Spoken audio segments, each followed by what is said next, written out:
Okay, let's continue reading Grommet Saves the World, Aussie Chomps. We're up to chapter 2. It's been happening for weeks now, said Mrs. Walters. We were still in her office. In fact, she had invited me to sit in a comfortable chair while she explained. First, a safety rail came loose on the Mountain of Terror. Then the refrigerator that holds all the ice cream was switched off overnight. Have you ever seen 5,000 litres of ice cream that you could row a boat in? Finally, there was the fire in the ghost train. Someone's out to make us look bad, said Max. Yes, and they are doing a good job. Hop in bed, please, buddy. Hop in bed. People read about the accidents in the newspaper and then they stay away or go somewhere else to have a day out. I've been manager of Scream World for 10 years. I love seeing people have fun. I just had Ben Toppler here. He wants to increase our ticket prices. If we don't, he says we'll have to close down in a month. We'll find out who is doing it, Mrs. Walters. We don't need any help from troublemakers like this young fool. She held up her hand to make him stop. You're doing your best, Max, I know, but I'm getting desperate. It's time to try something unusual. The boy's clever. He's got a sharp eye and no one will suspect he's working for us. But he'll let you down. I was a policeman for 20 years before I started as a security guard. His sort always stuff up. Well, if he does, you'll be there to catch him, she said. Max looked like he couldn't wait. Seeing the grin of pleasure on his face, I know how a bowl of chips feels at a party. Life expectancy 0. So it's agreed, said Mrs. Walters. There are 2 weeks of holiday left before school starts again. You'll come in every day and look for suspicious characters or anyone up to no good. They won't notice you because you blend in so well with the crowds. She looked at Max Fegan as she said this. The only crowd he could blend into was with a bunch of wrestlers from the WWE. Mrs. Walters fixed her eyes on me and suddenly she looked just as mean as Max. If you don't cooperate, Charles Grommet, or if you get up to any mischief, I'll call in your parents, the police, and the army, the air force, and anyone else who wants to squash a Grommet. I started the next day. As we didn't have a clue who the enemy was, only Mrs. Walters and Max Fegan knew about me. That was good in some ways, in other ways not so good. It would have been cool to have a badge or something I could flash when I needed to go into any restricted area. I daydreamed about this. I saw myself walking up to a line of that yellow tape they use to mark off the scene of a crime. A policeman would try to stop me ducking under it, and I'd get out this badge and say, "It's okay, I'm Special Agent Grommet. Now take me to the body." But I had nothing like that. I had to buy my own lunch. I started looking out for suspicious people. This was my first surprise. There were dozens, no hundreds of suspicious-looking people all over Scream World. One guy stood next to the same rubbish bin for 40 minutes. I watched him. He had sunglasses and a hat down so low I couldn't see his face. He was wearing long socks with sandals. You can't get much weirder than that, if you ask me. He kept looking at his watch and getting more anxious and angry. I was about to warn Max that this guy probably had a bomb in the rubbish bin when 3 kids came up to him and he suddenly turned into an ordinary father. He wasn't a very happy one either, judging by the spray he gave his kids. This was bad enough, but the worst thing about looking for suspicious people was who looked most suspicious. It was kids like me. I spotted a bunch of 5 guys, 14 years old. Maybe they were giggling and shoving each other in the shoulder and checking around them every few seconds to see if anyone was watching. They're planning something, I told myself. I followed them for an hour. They went on the lethal looper and the gut churner and shook up their Coke bottles so foamy brown liquid sprayed everywhere when they opened them. They laughed so much at this, I thought they'd faint. Was that so funny? A bit of Coke gets wasted. It's not exactly sabotage. But when the guys arrived at the Panther Prowl, I thought, this is it. The Panthers have their own enclosure with fences and a wide ditch keeping them in. I expected the boys to chuck food over the ditch or shout wildly at the big cats to stir them up. Nothing. They just kept looking around, as though they couldn't believe there was no teacher or parent to tell them to stand up straight, tuck in their shirts, and generally behave themselves. Freaks. If they'd put their caps around the right way, they wouldn't look like they were guilty of something. Chapter 3. Since I was at the Panther Prowl, I thought I would take a closer look. It was just the kind of place to sabotage, after all. Imagine if those big cats got loose. The enclosures had fences cleverly hidden in the bushes at the sides, but at the back there was a high rock wall. A gate was set in this wall for the handlers to come and go. I followed the paths round behind the enclosure, but to get any closer I had to walk down a lane for delivery trucks. At the end I found a door with "Staff Only" painted on it. Well, I was staff now, so in I went. There was nothing much to see, just one of those huge walk-in fridges like butchers have, and another door, for the vet this time. I walked a bit further, then froze on the spot. One of the panthers had let rip with a roar that turned my guts to jelly. Luckily, it was a long way off from the enclosure on the far side of the wall. I'd seen enough, though, and the prospect of meeting one of those panthers at close range had begun to worry me. I turned and headed back the way I'd come. 5 metres short of safety, a paw fell on my shoulder, or at least I thought it was a paw. It was certainly heavy enough. "What are you doing in here?"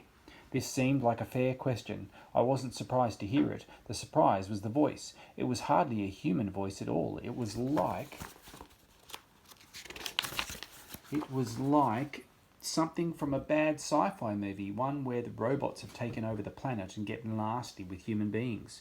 Whoever or whatever had hold of me spun me around like a doll. It wasn't a robot. No, it was worse. The guy had a dark, sinister face and eyes that could punch holes like laser beams. Forget science fiction. This face had escaped from a horror movie. He held onto me with one hand. In the other, he was clutching something that looked like a small torch, although no light came out of the end. While I stood there terrified, he pressed it against his throat, next to his Adam's apple. It was only then that I saw the scar and realised that he didn't have an Adam's apple. "You're here to disturb my animals," said that weird voice. His lips moved a little, but the sound came from that thing in his hand. "No, I just want to look around." "You can see all you're supposed to see from the viewing area." The voice sent shivers up my spine. "I'm sorry, I shouldn't be here, I know." He grunted through his mouth this time. I guess he didn't need any help to make that kind of noise. Another person turned up, a girl about 20 in khaki shorts and a shirt. He handed me over to her. "Get him out of here." The girl grabbed my arm and pushed me roughly towards the door. Okay, I was snooping around where I shouldn't be. "You're lucky," she said. "Trespassing like that, he might have knocked you out first and asked questions later. He has a bad temper sometimes." I could believe it. "Who is he?" "Mr. LaRousse, the head keeper. He'll do anything to protect his panthers. You'd better not show your face in here again." She kicked open the door and I was out in the sunlight again. She didn't exactly throw me onto the road, but I certainly got the message. "That voice of his?" I asked as she stood glaring at me to make sure I walked off up the lane. "And that thing he holds up against his neck? It's an amplifier. He had to learn to speak like that after the accident." "Accident?" "A lion attacked him years ago. When a lion kills a zebra or a gazelle, it goes for the throat. Mr. LaRousse was lucky. He pushed the lion off before it could kill him, but it ripped all his vocal cords. Do you understand now? Mr. LaRousse is not someone to tangle with." Chapter 4. I couldn't get Mr. LaRousse out of my mind. Everything about him dripped with evil. His frowning face, those eyes that burned my skin, the steely grip of his hand on my shoulder, and especially his voice. If anyone was cruel enough, mean enough, and mad enough to sabotage the scream world, it was him. I decided to keep an eye on him. He stayed close by his panthers most of the next day until finally at lunchtime I saw him slip out of the door marked "Staff Only" at the end of the lane. He looked one way carefully, then the other. Who is he trying to avoid, I wondered. Very suspicious. I followed, keeping back so he wouldn't see me. Wouldn't you know it, he must have spotted me anyway. 1 minute he was on his way towards the Lethal Looper, and then he vanished. There were shops and ice cream parlours on one side of the street, but he wasn't in any of them. I tried the other side of the street, where a 2-metre-high hedge fence, fenced off the machinery for the ride. I hurried along the hedge, ducking low as I was looking for a way through. There it was. A man wouldn't fit, but I'm not as big. My granddad says I'm thin as a whippet, whatever that is. Unfortunately, I made a bit of noise squeezing my way through. Well, actually, I swore like a truckie when a stiff branch tried to turn me into a shish kebab. But someone was there all right, LaRousse most likely. All I saw was a shadow disappearing into the hedge further down. When I ran to check, I found a much bigger opening, though you would have to know it was there to find it. Whoever I'd seen knew this park very well, but why was he here? I couldn't see anything damaged. There wasn't much to see, just some metal casings cemented into the ground and a power pole with one of those fuse boxes you see on the side of a house. The door swung loose in the breeze, flashing the name at me every few seconds, Lethal Looper. That was it. I raced to the pole and found a series of dials and switches. They were locked in place by a bar so that someone like me couldn't tamper with them, but I was sure that they had been changed somehow. Let's see, I said to myself. There were 3 sets of the same thing. 2 were switched on, the 3rd switched off. There was something odd about the last switch. At its base, the plastic was shiny because there was no dust on it. I looked up at the ride. It's your average roller coaster, starting off at the ground, climbing slowly and becoming very, very high until the carriage shoots down the other side, and then through one loop, a second loop, and finally it was already running. The carriage was filling up quickly and any minute it would set off. There wasn't a long queue, so no one shouted at me for jumping the line. The attendant was a man with a ponytail and a goatee beard. "You can't let this ride go," I shouted. "What? It's too dangerous. There's going to be an accident." He stayed calm. "There's no need to panic, mate. It'll be right. Lots of people are scared the first time." "No, you don't understand. People might get killed." "No, it's perfectly safe. Ridden it 100 times myself. It's fun." He started to lead me towards the carriage. "No," I pulled away. "Get them all out. Close down the ride. Now look, just because you're scared doesn't mean other people can't have fun." By this time, 2 boys had come up the ramp. "What's his problem? Lost his nerve, has he? Afraid of heights? You better let the coward go home to his mummy." Now, no one tells me to run home to my mummy, and I didn't like being called a coward either. What happened next is a bit hazy, but I do know one thing for certain. 30 seconds later, that carriage did set off on the roller coaster ride, and I was sitting in the last row of seats. Oh no. Chapter 5. My first thought was, who will come to my funeral? Would Max Fegan, the security man, show up? Mrs. Walters, the manager, would send flowers maybe. That would be good of her. I hope it was a nice funeral. Then I felt the safety bar in front of me, padded so people wouldn't hurt themselves as they rattled around at 1,000,000 miles an hour. Most of all, the safety bar was to stop passengers from falling out when the carriage went upside down through the loops. A science teacher tried to tell us that we wouldn't fall out even if there was no bar, something called centrifugal force that would keep us stuck in our seats.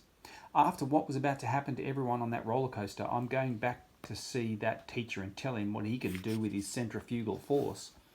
There were the usual screams when we started down the steep slope. Before I could blink, we were into the first loop with the whole world upside down. There it was, right side up for a second, then upside down again. Go for it, I thought. 3rd loop, here we come. We swooped into it, the world flipped on its lid, and then we stopped. Roller coasters aren't supposed to stop, at least not until they arrive back where they started from. We ended up at the top of the 3rd loop, stationary and silent and a long way from the ground. Did I say the ride was silent? The silence lasted about 5 seconds until the passengers realised this wasn't how it was supposed to be. Women screamed, men shouted in terror, girls became frantic and boys went hysterical. Even the undercover agent, who still couldn't work out why he was here when he knew something like this was going to happen. Don't panic, a man shouted. He was hanging 4 seats in front of me. He managed to stop a few of the screamers, and the others toned it down a little.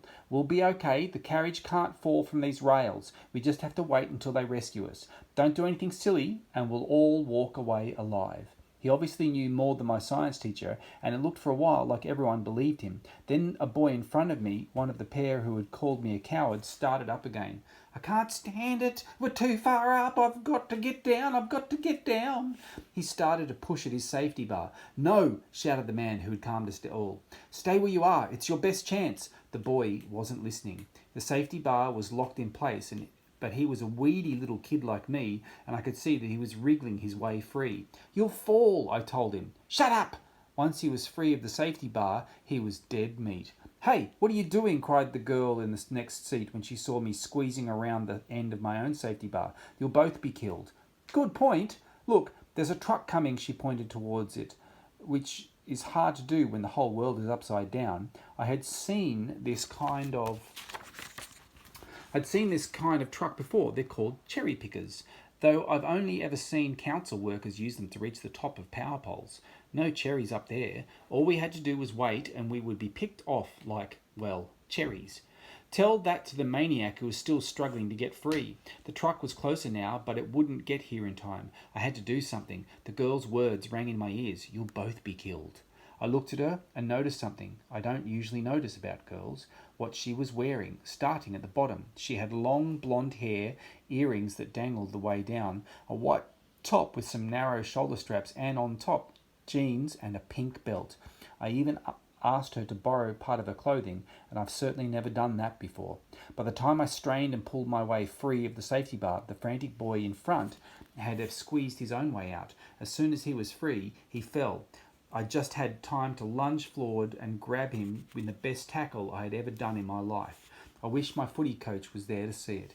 Now, with both my arms locked around the boy, I couldn't hold onto anything myself. Gravity should have made us both plummet straight down to the ground. There was no plummeting. I'd taken precautions, hadn't I? It was like that old song we sang in preschool. My arms were connected to my body to my legs to the ankles, and my ankles weren't going anywhere. I tied them tightly to the safety bar with a girl's belt. It was a strong-looking belt, about 5 centimetres wide, and leather too. Mum was always going on about how strong leather was, and not to use plastics and other junk. Always go for the genuine article, she said. It wasn't the belt I was worried about up there. 30 metres off above the ground, it was my arms. They were killing me. The panicky boy might have looked skinny, but he weighed a ton. One of my hands was locked over my other wrist to hold onto his body, but we were both sweating badly and I could feel my grip slipping. Where was that crane? "Drop! Don't drop me! Don't drop me!" he pleaded. I dropped him, or at least my arms burst apart and he began to fall. My hands had never moved so fast in my life. Just as it seemed I'd lost him, each of my hands managed to grab a fistful of his t-shirt. Unfortunately, t-shirts aren't made for holding up a human body. They're for slipping on and off easily. The boy was slipping out of his all too easily. "Help me!" he shouted desperately. But I couldn't do anything except hold on to that stretched and straining material. With a final scream, he was gone, leaving me with just an empty t-shirt dangling in mid-air.